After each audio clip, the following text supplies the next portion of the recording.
Friends, പുതിയൊരു game അവസാനം വരെ കാണുക. ഇതിലൊരു ട്വിസ്റ്റ് ഉണ്ട്. ഏതിൽ മണിയർ ഇങ്ങെറിഞ്ഞാലും മകന് അത് സ്വന്തമാക്കാം. അത് 20 രൂപ മാത്രമേ ചിലവുള്ളൂ. ആ 20 രൂപയിൽ 3 പ്രാവശ്യം എറിഞ്ഞ് ഏത് കിട്ടിയാലും മകൻ അത് കൊണ്ടുപോകാം. എന്തൊക്കെയാണ് വില കൂടിയെന്ന് പറയാനായിട്ടുള്ളത്?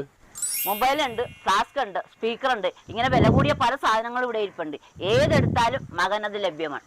ആ അന്നാ ഒരു നോക്കാം. ഇന്നാ 20 രൂപ. ഇന്നറിഞ്ഞ് അറിയാലോ. എറിഞ്ഞോ. ഫ്ലാസ്ക് ആദ്യ ശ്രമത്തിൽ തന്നെ നിങ്ങൾക്ക് ഫ്ലാസ്ക് കിട്ടിയിരിക്കുകയാണ്. ഇനി 2 ചാൻസ് കൂടി നിങ്ങൾക്കുണ്ട്. എന്റെ മുത്തപ്പ, ഇനിയെങ്കിലും കൈവടിയല്ലേ. സ്പീക്കർ നിങ്ങൾക്ക് സ്പീക്കർ കിട്ടിയിരിക്കുകയാണ്. ഇനി നിങ്ങൾക്ക് ഒരു ചാൻസ് കൂടി ഉണ്ട്. എന്താണാവോ അടുത്തത്? അതാ ചേട്ടന്റെ മനസ്സിൽ ലഡ്ഡു പൊട്ടി.